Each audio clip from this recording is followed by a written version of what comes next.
Di Kecamatan Ujung Pandang tempat tinggalnya Gubernur Sulawesi Selatan. Di Kecamatan Ujung Pandang rumah jabatan Wali Kota Makassar. Di Kecamatan Ujung Pandang rumah dinas Pangdam 7 Wilabuana. Di Kecamatan Ujung Pandang tidak ada Kapoldanya, tapi ada Wakapoldanya. Iya, Wakapoldanya ada di Jalan Bungin Sidi. Kemudian Kejaksaan Tinggi ada juga di sini. Ketua DPRD ada juga di sini.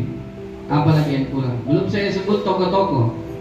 Ya, tokoh-tokoh penggerak, ya, anggota-anggota dewan yang terhormat, kemudian pengusaha-pengusaha sukses kita yang ada di Kota Makassar, sebagian besar tinggal di Kecamatan Ujung Pandang. Jadi walaupun jumlah penduduk kita di Kecamatan Ujung Pandang itu kecil, tetapi sekecil-kecil penduduk kita bisa menggerakkan sebesar-besar penduduk yang ada di kecamatan lain.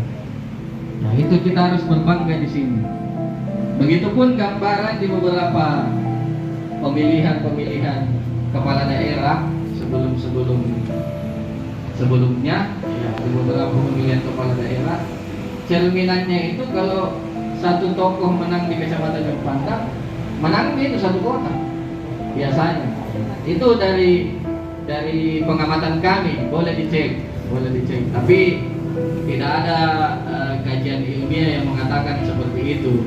Kalau misalnya di sini menang semua. Nah, itu cuman melihat ke belakang dari beberapa perhelatan pemilihan kepala daerah. Kalau menang di Kecamatan Ujung Pandang, menangnya itu satu kota. Akan kehadiran beberapa tokoh-tokoh penting, tokoh-tokoh pemuda. Tadi sudah disebutkan salah satunya ada ketua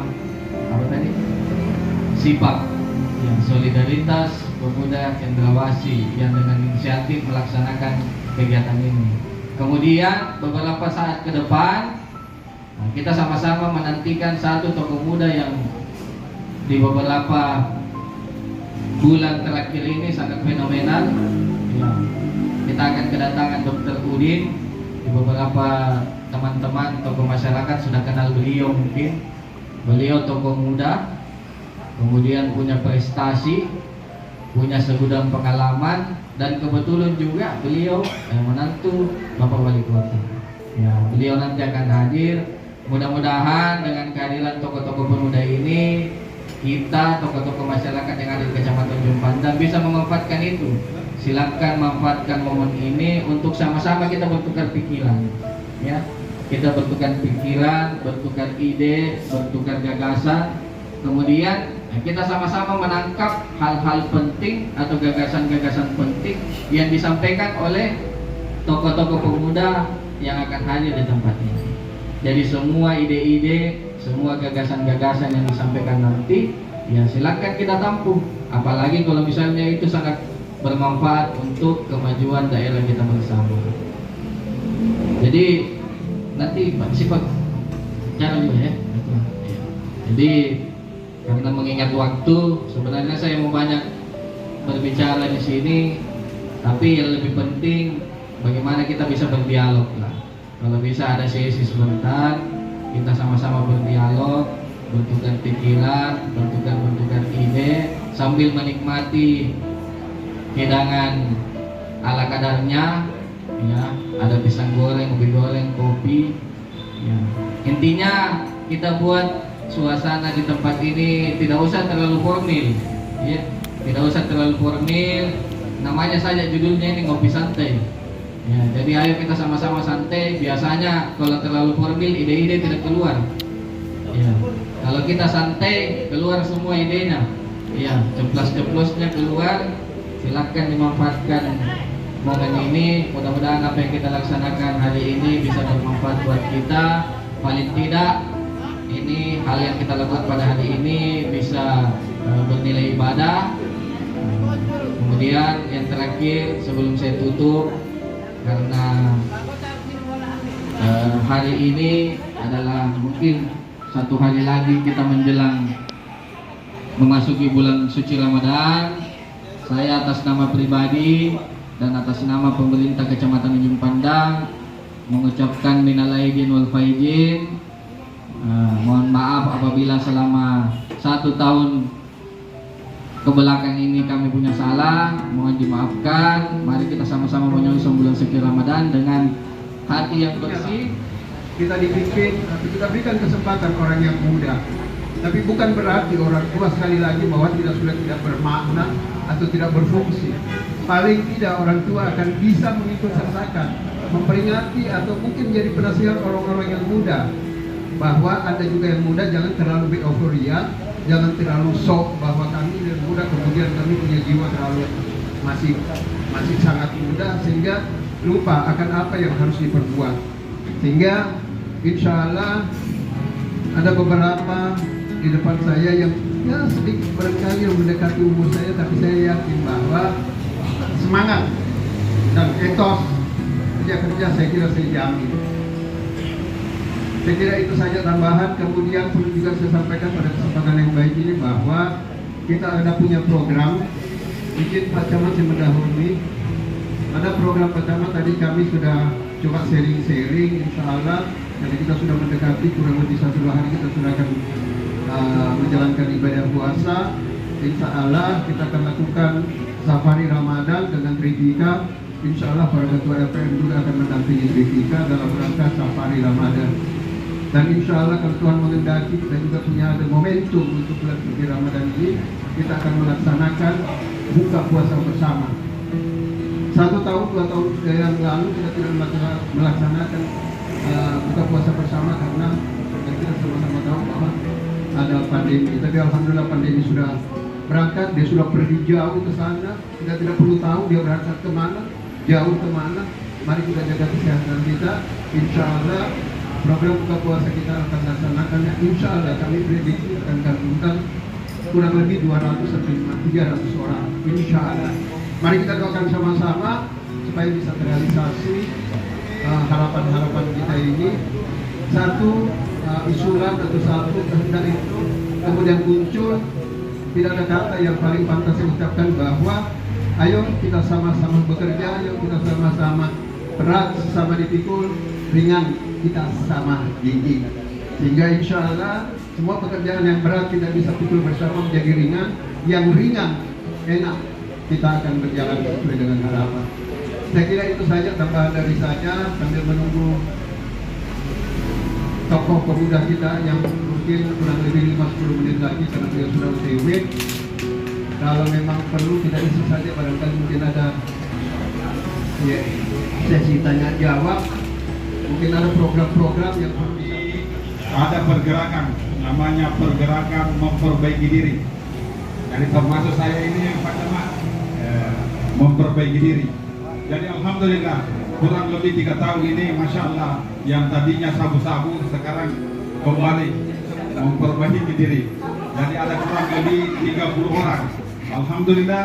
Jadi setiap hari Jumat ada Jumat berkah. Kita ngopi di jalan apa ini Dolokong dengan teman-teman. Sampai kita sharing tentang bagaimana anak muda yang ada di Jumatan. Jadi kami mencatat karena kami jumlah masjid itu yang ada di Jumatan ini kurang lebih 25 masjid.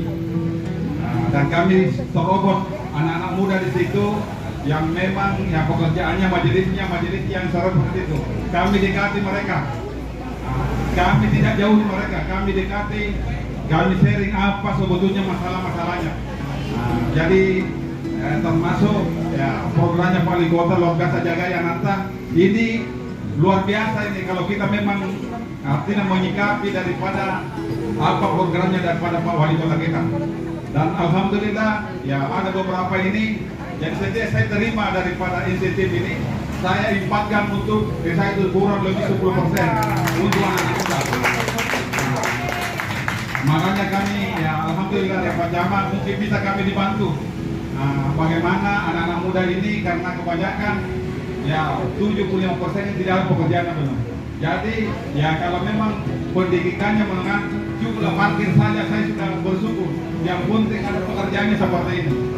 Jadi insya Allah ke depan saya minta kepada Pak Camat seluruh kepada ya yang ada di Makassar ini untuk dibantu kami anak-anak muda seperti itu. Insya Allah ya diberikan pekerjaan karena kadang-kadang ya kita ini kadang-kadang kewalahan juga masalah Dan kalau kita mau bantu anunya, itu besariannya itu masya Allah luar biasa. Jadi Bahwa di kecamatan kita masih ada tokoh yang mempedulikan anak-anak muda yang terlantar. Ya.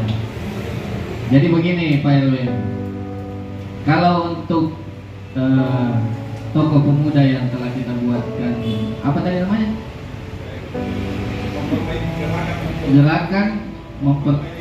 Gerakan memperbaiki diri. Insya Allah saya siap jadi pembinanya. Ya, masukkan kami sebagai pembina di situ. Insya Allah kita sama-sama bertukar pikiran, kita sama-sama nanti dijadwalkan. Saya akan melihat adik-adik kita, anak-anak muda kita yang telah terus dan mencoba mencarikan solusi untuk berbagai permasalahan yang dihadapi. Sebenarnya kalau kita berbicara pekerjaan, ya, pekerjaan yang bisa kita berikan kepada anak-anak muda kita itu bukan cuma dari sektor formal saja, ya. Jadi selama ini yang menjadi pemikiran kita, ya, yang umum dipikirkan oleh banyak orang bahwa kalau pekerjaan itu berarti harus masuk di satu instansi, kemudian bekerja sekian, kemudian digaji. Ya. Tapi tidak seperti itu. Pekerjaan itu bukan cuma menjadi karyawan. Ya, banyak pekerjaan-pekerjaan lain yang bisa kita lakukan, yang mana ya intinya bisa menghasilkan pendapatan buat anak-anak muda kita. Sekarang itu pemerintah kota punya yang namanya program lorong wisata, ya, lorong wisata. Kalau kita bisa memaknai lorong wisata itu betul-betul sebagai lorong wisata, itu perputaran ekonomi akan sangat besar di sini, di dalam lorong wisata itu. Yang tadinya tidak ada pekerjaan, bisa jadi muncul pekerjaan. Saya kasih contoh di lorong yang menjadi unggulan kita, salah satu lorong yang sering dikunjungi oleh wisatawan asing, itu tempatnya di Sombobu, di lorong Kaden Slab namanya. Tadinya di lorong itu tidak ada penjual coto, tidak ada penjual burger. Tapi pada saat lorong wisatanya itu diperbaiki, kemudian UMKM-nya kita berdayakan, kita datangkan wisatawan di situ, muncul sendiri pedagang, ya, muncul sendiri jualan di situ burger. Tadinya cuma coba-coba, akhirnya muncul. Kemudian banyak lagi program, salah satunya lagi kemarin ada yang namanya pasar murah. Ada operasi pasar oleh pemerintah kota. Di situ kita bisa berdayakan anak-anak muda kita juga. Ya, pemerintah melalui intervensinya menghadirkan beras murah, kemudian menghadirkan bahan-bahan pokok murah untuk dijual di masyarakat. Kita bisa berdayakan anak muda kita untuk menjual barang-barang pokok tersebut, ya, sehingga selisih-selisihnya nanti itu bisa menjadi pendapatan buat mereka. Banyak program-program yang bisa kita berikan kepada mereka. Tinggal bagaimana kita melihat peluang yang ada. Kebetulan hari ini kita juga kedatangan Direktur Rumah Potong Hewan, ya, Pak Idris. Kita tolong berdiri dulu, Kak Idris. Nah, beliau Direktur Rumah Potong Hewan Kota Makassar. Nah, beliau juga punya program ini yang bisa diberikan kepada masyarakat kita, kepada anak-anak muda kita. Ya, beliau rencanakan untuk mendistribusikan daging-daging sapi murah dan layak konsumsi ke masyarakat yang ada di Kecamatan Ujung Pandang. Ya. Melalui programnya beliau, kita bisa berdayakan anak-anak muda kita untuk mendistribusikan barang tersebut. Tinggal bagaimana kita berdiskusi bersama beliau, ya, kira-kira bagaimana sharing profitnya ini kalau kita jalan. Ya. Nanti silakan kita sama-sama ketemu dengan Pak Idris membahas itu. Lumayan Pak, di Kecamatan Ujung Pandang itu banyak penjual coto, banyak penjual bakso, banyak penjual palu basah. Ya, paling tidak setengahnya saja dagingnya itu dari kita, ya lumayan lah untungnya. Apalagi ada produsen yang mau mensupport kita. Iya, jadi banyak sekali program-program pemerintah kota yang bisa kita salurkan kepada anak-anak muda kita, yang dalam hal ini mungkin membutuhkan pekerjaan. Jadi pekerjaan itu bukan cuma pekerjaan formal saja. Ya, kita mendaftar jadi karyawan, bekerja 1 bulan, kemudian kita digaji. Tidak. Bagaimana kita bisa menumbuhkan potensi-potensi anak muda kita untuk bisa menangkap peluang. Ya, peluang banyak, tinggal bagaimana kita arahkan mereka supaya bisa menangkap peluang itu. Nanti sama-sama kalau bisa, insya Allah pertemuan-pertemuan seperti ini akan kita lebihkan, ya. Tolong didoakan saja kami, mudah-mudahan kegiatan-kegiatan seperti ini bisa kita lebihkan, paling tidak sebulan sekali kita bertatap muka, berdiskusi seperti ini. Nah, pada saat kumpul-kumpul seperti ini, harapan saya teman-teman, bapak-bapak, ibu, RT RW yang punya komunitas-komunitas, yang punya seperti bapak tadi program-program yang melibatkan masyarakat, dipanggil saja ke sini, Pak. Ya. Dipanggil saja hadir ke sini supaya kita juga bisa dengar aspirasinya mereka, supaya kita juga bisa dengar apa yang menjadi permasalahannya mereka. Nah, kita banyak kepala, banyak yang bisa menjawab, ya. Mudah-mudahan ke depan kita bisa mengakomodir semua unsur-unsur masyarakat, bukan cuma anak-anak muda, yang mungkin juga usia-usia tua atau usia sekolah. Nah, itu kita bisa kumpulkan semua untuk kita bina, untuk kita tampung aspirasinya. Nanti saya dijadikan pembina saja di sini, Pak, ya. Saya siap, ya. Susah berubah segala sarung gimana kak? Jadi untuk umur yang 25 ya, terkait pekerjaan, lapangan pekerjaan. Nah, ini sebenarnya di Kecamatan Ujung Pandang ini banyak sekali saya lihat lapangan kerja. Banyak anak muda, kalau mau tidak presentatifnya anak muda pengangguran di Ujung Pandang di Kecamatan lain, jauh sekali bedanya, Bu. Ujung Pandang itu produksi anak mudanya kerja. Jarang ada yang orang bergaul. Yang datang dari datang ke nongkrong di Ujung Pandang rata-rata orang-orang yang dari kecamatan lain. Jadi kita sepakat. Dan bikin ribut juga di Ujung Pandang kita tahu. Nah, kalau untuk umur yang 25, sifat sendiri itu saya tadi katakan bahwasannya ada perusahaan outsourcing yang kemudian nanti kita buat. Ada pembinaan, mungkin yang sudah kita jalankan paket C, kita mungkin sebutkan dari kabar latihan kerja, entah dia dalam pelatihan security, entah dia dalam pelatihan barista, dan insya Allah di sekolah bakalan siap memfasilitasi kita untuk bagaimana membuat yang namanya pelatihan. Karena selama ini kita selalu nebeng di sekolah 5. Nanti di outsourcing itu kita masukkan ke dalam situ. Setelah ada yang namanya BLK, nanti kita masukkan dulu ke BLK.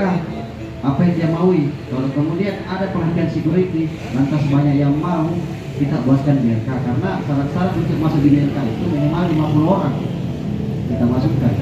Jadi nanti kita masukkan dulu ke situ. Setelah dia kemudian di sertifikat, karena ada kita perpanjangan tangan antara perusahaan dengan perusahaan, kita akan masukkan. Jadi tidak mencakup lagi pada umur. Sifat ini tidak mau lagi berbicara umur kalau masalah pekerjaan. Selain juga pendidikan, pekerjaan, ya pasti kesejahteraan. Yang paling penting itu disifat kesejahteraan. Karena saya lihat di Makassar banyak sekali, kalau kita lihat angkanya di Makassar itu angka kemiskinan sangat tinggi. Kemudian yang menjadi salah satu sangat tinggi itu karena kurangnya lapangan pekerjaan. Nah, kalau bisa diciptakan lapangan kerja, kenapa harus bekerja di orang? Kalau dikanya begitu sih, pasti ada yang namanya, insya Allah nanti kita bentuk yang namanya UMKM, festival UMKM. Ada namanya organisasi UMKM naik kelas. Nanti coba kita sonding ke sana, kita berjibaku dengan beliau, ketuanya, kebetulan saya kerja ketuanya. Nanti coba bagaimana sifat bisa berkontribusi masuk ke UMKM naik kelas. Karena kan tidak semua anak muda itu mau kerja di orang, semuanya menjadi pengusaha. Apalagi di Makassar, kita tahu di Makassar rata-rata punya jadi pengusaha. Ini tuh jawaban dari saya, yang dari saya terima kasih. Pak, soalnya kasih banyak camat kakak tertua. Saya selalu memanggil dia kakak tertua, walaupun muda. Jiwanya. Jadi ngeri juga bicara di sini, saya gugup ini. Karena tadi sudah mendengar pemaparan dari beberapa pemateri sebelumnya, luar biasa sekali. Jadi saya bukan orator, saya bukan pembicara, tetapi mendengar tadi pembahasan terkait pemuda itu sangat memacu adrenalin kita. Kenapa? Karena tadi juga dijelaskan Pak Camat bahwa peluang pemuda itu bukan hanya di dunia kerja, bukan hanya dia harus jadi ASN, bukan hanya dia harus jadi karyawan, tetapi banyak peluang-peluang lain yang bisa kita manfaatkan selagi kita masih muda. Kalau kita sudah tua, yang ada tinggal kenangan dan penyesalan. Tapi kita tidak akan menghabiskan waktu di situ. Yang kita pikirkan adalah apa yang harus kita kontribusi, apa yang kita harus berikan untuk masa depan. Karena kita lah nanti pemegang tongkat estafet kehidupan yang akan datang. Jadi khusus di kami RPH, sebelumnya saya pernah menyampaikan di beberapa media bahwa kami membuka peluang bisnis bagi siapapun, bagi masyarakat umum, tanpa ijazah, hanya keuletan kerja. Kalau kita mau, waktu itu saya sampaikan RPH membuka peluang bisnis yang berpenghasilan 6 juta per bulan. Nah, itu ada hitung-hitungannya. Itu hanya kita bergelut di sektor daging saja. Hitung-hitungannya seperti apa? Bahkan saya berani bilang bahwa kegiatan ini tanpa modal. Karena kami sebagai perusahaan pemerintah itu siap memfasilitasi untuk itu.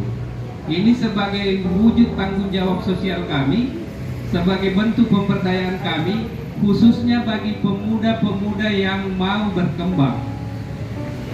Bagaimana modelnya? Jadi saya bisa gambarkan bahwa yang pertama adalah yang tadi juga sudah disampaikan Pak Camat sebelumnya adalah strategi distribusi daging. Yang mana kita ketahui bahwa Makassar sudah terbranding sebagai kota makan enak. Dan rata-rata yang makan enak itu berbahan dasar daging. Betul tidak? Ya, kita ada coto, kondro, palu basah, itu daging semua. Saya tadi makan siang di Palu Basah Onta. Saya bicara sama owner. Ternyata kebutuhan daging untuk Palu Basah Onta saja 200 kilo per hari. 200 kilo per hari, 100 kilo mau kita ambil. Saya pernah sampaikan, jangan di 100 kilo, 50 kilo mau. Dan harga daging di pasaran itu Pak Camat, Pak kakak tertua, mungkin kita sudah, kan beliau mantan kepala pasar juga, itu saat ini 120.000 per kilogram. Ini sebenarnya nggak boleh saya buka, tapi karena di sini, karena kita semua ini adalah saya anggap saudara-saudara kita dan bagian dari tanggung saya dengan Pak Camat juga sudah begitu akrab seperti saudara. Saya buka saja di sini. Kita, kalau dari kita yang produksi langsung, sebelum sampai ke konsumen, biasanya kan ada memang reseller, ada distributor. Itu pasti beda harga end user dengan harga distributor. Nah, kita biasanya memberi, kalau misalnya daging biasa yang taruhlah misalnya untuk bahan pembuatan bakso, itu kan biasanya daging paha, daging yang untuk bakso ya. Itu biasanya harganya kalau di pasaran, bukan biasanya, hasil riset kami di pasaran itu harga jualnya 120.000 per kilogram. Nah, itu pun pengusaha atau restoran atau penjual bakso pergi ke pasar untuk pilih daging harus mengeluarkan ongkos lagi, bisa saja kehabisan, artinya butuh budget lagi lah untuk mendapatkan itu daging. Kemudian dia ke pasar membeli dengan harga 120.000. Nah kalau kita mau, kita bisa bermitra dengan RPH, utamanya yang anak muda tadi ini. Kita kasih harga reseller atau harga distributor itu hanya 110.000 per kilo. Coba buka kalkulator tak. 110.000 per kilo, 50 kilo per hari. 500.000 per hari dikali 30 hari, maka bukan 15 juta pendapatan per bulan. Itu tanpa modal, karena kita kasih. Silakan Pak Dokter, saya lanjut dulu sedikit. 500.000 per hari kali 30 hari, 15 juta. Siapa mau kasih 15 juta? Paling malas pakai 6 juta kita dapat per hari. Maka itu sudah menjadi peluang usaha tersendiri buat kita. Itu sudah mendapatkan income yang saya yakin bisa menghidupi keluarga 6 juta per bulan. Kira-kira bisa ini? Ya. Tanpa modal lagi. Kita hanya datang pedagang Pak. Kalau ada yang pedagang begitu berapa pesanannya, kita langsung calling RPH yang antarkan. Dulu manis bagi kita pakai 6 juta. Kan begitu. Nah kira-kira seperti itu, nanti kita diskusi lebih banyak lagi di lain waktu, karena yang inti sudah hadir di tengah-tengah kita. Jadi nanti yang mau lanjut komunikasi dengan kita bisa langsung ke kantor. Yang namanya pantun. Dari Bulukumba ke Parepare. Halo semua, selamat sore. Naik jembatan, sungainya lebar. Halo semua, apa kabar? Satu lagi. Ada gajah kesandung batu. Assalamualaikum warahmatullahi wabarakatuh.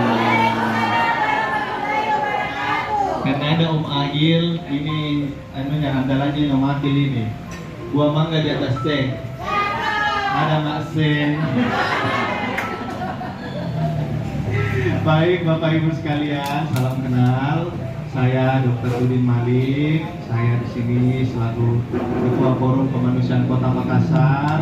Dan tentunya datang ke sini sudah tahu lah ya, saya siapa ya, menantunya Bapak. Tapi bukan dari situ yang saya mau tekankan Bapak Ibu sekalian. Saya pertama-tama ini berterima kasih kepada seluruh panitia di sini. Ada orang tua saya, Kak Amir, ada Kak Cahyi, Kak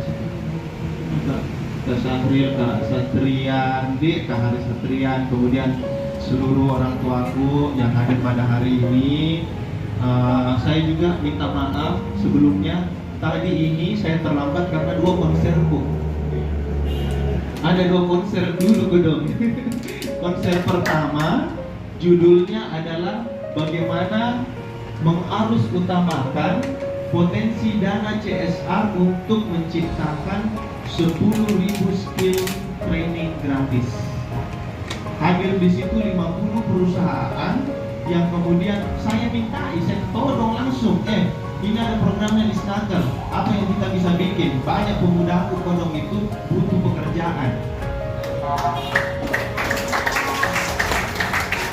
Saya cerita, bilang, Bapak Ibu, asal kita tahu saya, persoalan pemuda itu adalah lapangan pekerjaan. Pernah saya kumpulkan pemuda, saya tanya, kau apa pekerjaanmu? Menganggur Kak. Kau apa pekerjaanmu? Menganggur Dok. Tunggu.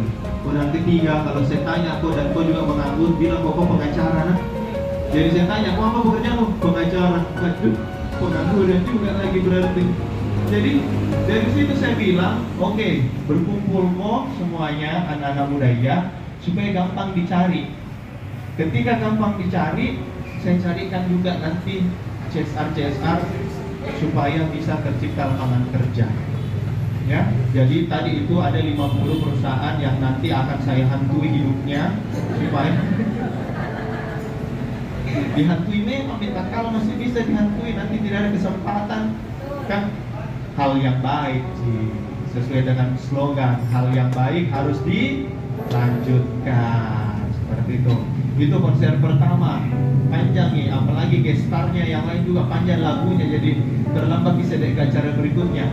Acara berikutnya barusan tadi ini saya diundang untuk podcast di Tribun Timur Network. Tribun Timur satu Indonesia mau bikin gerakan namanya Semesta Mencegah Stunting bersama BKKBN Provinsi. Di situ saya diundang karena saya ada inovasi Bapak Ibu sekalian tentang penanganan stunting. Stunting nabu bukan sinting. Jangan nanti salah dengar, jangan apa ini stunting, standing. Anak apa tadi dia bilang Dokter Rudi itu anak standing. Bagaimana itu anak standing? Stunting yang datulu. Nanti kita selalu datulu atau sapulu ya tadi dia bilang Dokter Rudi datulu. Ya? Tapi bukan datulunya yang ditakutkan Bapak Ibu, pomoronya. Ya, kita takutkan kalau anak-anak kekurangan gizi, bukan badannya yang tidak berkembang saja. Apa yang tidak berkembang? Otaknya. Dia bisa jadi pomoro. Kira-kira kalau otaknya anak tidak berkembang bisa jadi dokter? Tidak. Kira-kira kalau otaknya anak tidak berkembang dengan baik bisa jadi wali kota? Tidak. Kira-kira kalau otaknya tidak berkembang dengan baik bisa jadi dokter plus wali kota? Tidak. Ya makanya harus didoakan supaya berkembang dengan baik.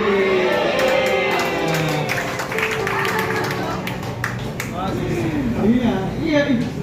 Ada tongeng ini Pak. Kalau orang Bugis bilang ada tongeng karena ucapan yang sesungguhnya begitu. Faktanya seperti itu, ya. Bapak Ibu, saya bikin program yang namanya Satu Anak Satu Warung Makan. Ini program tidak sengaja saya dapatkan Bapak Ibu waktu saya pergi bawa bantuan stunting. Saya belikan di situ susu, biskuit, sama apa namanya ini vitamin. Pas di depanku, nah bagi-bagikan adiknya ke tetangganya. Jadi wajar kalau kita kasih dia telur satu rak, berapa hari habis? 1 minggu. Ada lalu dari tingkang kue. Ya, jadi wajar kalau tidak naik berat badannya. Tahu tidak Bapak Ibu? Ini program dalam waktu 2 minggu kemarin, 2 minggu pertama naik 1 kilo. Sekarang sudah minggu keempat perlahan naik terus. Saya cerita ini sama dokter spesialis, apa anak-anak dokter spesialis. Dokter Rudin, apa lu kasih makan kan itu anak-anak kan? Kenapa bisa naik seperti itu? Saya bilang, dok, saya kasih makan makanan yang sesungguhnya. Saya tidak kasih makanan omongan. Jadi bukan janji-janji saja saya kasihkan, tapi makanan. Ya, dan makanan ini Bapak Ibu, kemudian ditanya sama dokter, berapa biayanya ini program tak Dokter Rudin? Saya bilang, 0 rupiah dok. Ih, kenapa bisa? Nah ini hebatnya. Ini di sini inovasinya. Jadi begini, saya lihat kita kan ini orang Indonesia ini baik-baik semua. Ada kebudayaan tak yang dibilang Jumat berkah. Ya enggak? Ya kan ibu-ibunya itu di ASEI pergi dulu deh Jumat berkah, habis itu pulang nanti selfie. Nah jadi itu yang saya berusaha alihkan supaya bisa dinikmati oleh anak-anak stunting tak. Jadi di Balaparang itu lurahnya aktif, lurah milenial juga. Dia kumpulkan ada 11 anak stunting, 9 relawan, 7 rumah makan. Jadi 7 rumah makan ini menyumbang 20 porsi setiap hari. 20 porsi ini 11 untuk anak stuntingnya, 9 untuk relawannya.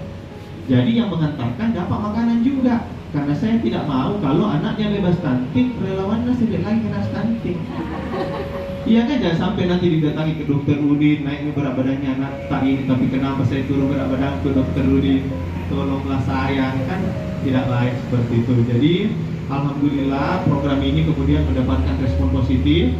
Bapak udah mau ambil, saya bilang ya Pak ambil nih. Kemudian Kemendagri bilang, dok bikin ini proposalnya, majukan sebagai inovasi, program inovasi. Jadi kalau ini berhasil Bapak Ibu, ini akan menjadi program pertama dan satu-satunya di Indonesia.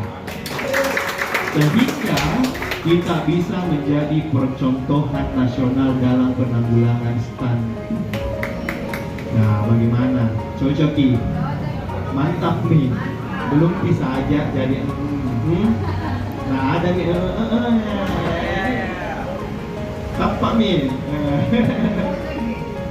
Ya bukan itu Bapak Ibu, saya gatal Kak, kadang biasa lihat ada persoalan baru kita tidak keroyokin, tidak bisa nyicip Bapak Ibu. Nah ini orang Makassar ini tidak kurang orang baiknya. Saya pergi cerita ini di hotel bilang, dok saya bisa sediakan 150 porsi. Beh, kata Makassar bisa di-cover ini. Alhamdulillah ini program juga mendapatkan respon positif. Saya dapat pendanaan 30 juta dari kitabisa.com. Mungkin ada yang pernah crowdfunding, sumbangan-sumbangan, itu saya dapat 30 juta. Awalnya ini kayak dari tadi undang buka santong ini belum dibayar ternyata. Jadi saya dapat sumbangan 30 juta. Tadinya saya mau bawa ke Biringkanaya karena di sana ya kecamatan yang lumayan besar dan prospektif. Tapi saya tidak jadi bawa ke ke Biringkanaya. Saya bawa ke Sangkarang. Kenapa? Miris Kak, lihat kodong di sana. Jadi bagaimana tidak, di sana warung makannya kurang, stuntingnya banyak. Bayangkan satu kelurahan di Barang Lompo itu 54 anak stunting. 54. Itu mikir di sini berapa orang Ki? Sampai ke 54. Ya anggaplah satu ruangan begini nah stunting asing Ki. Baru ketemu kayak ayo stunting 1, stunting 2. Bayangkan itu satu Barang Lompo begini anak stuntingnya. Ya mikir kita ibu baju merah ada stunting Ki. Makmur.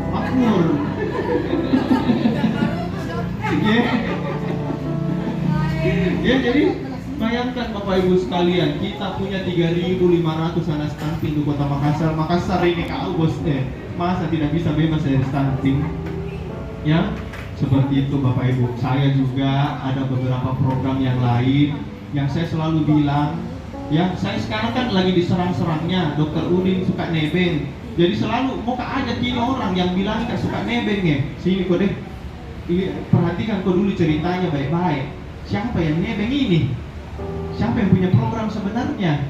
Kalau mau dibilang toh, ya tidak sombong di bagaimana. Ini saya yang bantu ini, berpikirkan ini apa-apa. Cuma kita tidak boleh bekerja sendiri-sendiri Bapak Ibu, harus dikerja sama. Kemarin juga saya diserang, dibilang Dokter Udin menggantikan fungsinya dinas sosial sama dinas kesehatan. Hebat aku itu mau gantikan nih. Jadi kupanggil ke begini paling naik. Kalau seumpamanya ada kebakaran tetanggamu, kau harus bilang, Bapak Ibu jangan bikin bantu ini kebakaran, ini tugasnya damkar. Kita diam-diam saja, selfie-selfie saja upload di Facebook. Mau dibilang seperti itu? Kan tidak mungkin. Iya kan? Kita harus saling membantu guys. Nah seperti itu. Sama ini juga, saya bikin satu program yang baru pilot beberapa tempat.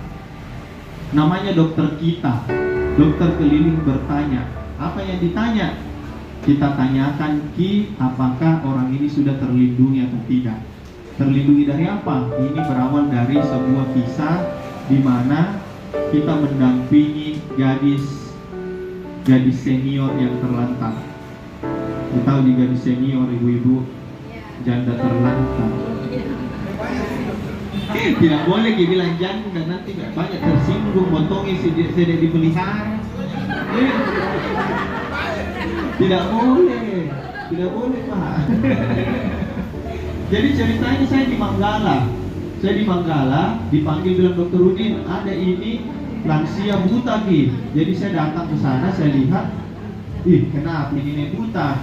Ternyata dia glaukoma. Glaukoma itu kondisi mata di mana kalau cepat diobati, cepat dioperasi, dia bisa sembuh kembali. Cuman gara-gara BPJS-nya bermasalah, KIS-nya bermasalah, dia terlambat dioperasi. Jadi waktu saya bilang, Bu, buta permanen Ki ini terlambat dioperasi. Bukan cuma itu ibu yang menangis, saya juga menangis Kak. Bayangkan, Ono itu matanya dipakai untuk mengaji, dipakai ke masjid, dipakai update status, tidak bisa saya lagi. Ya, jadi dari situ saya bilang kita harus mendampingi warga ini untuk mencari apakah mereka ini sudah tahu apa yang mereka lakukan.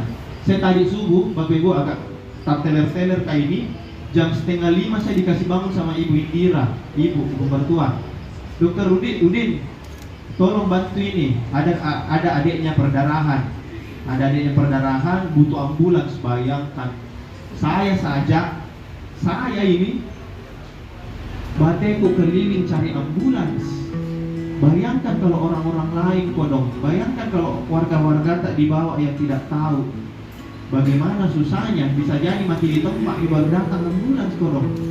Seperti itu ya. Jadi ini yang saya selalu bilang adalah sediakan kit payung sebelum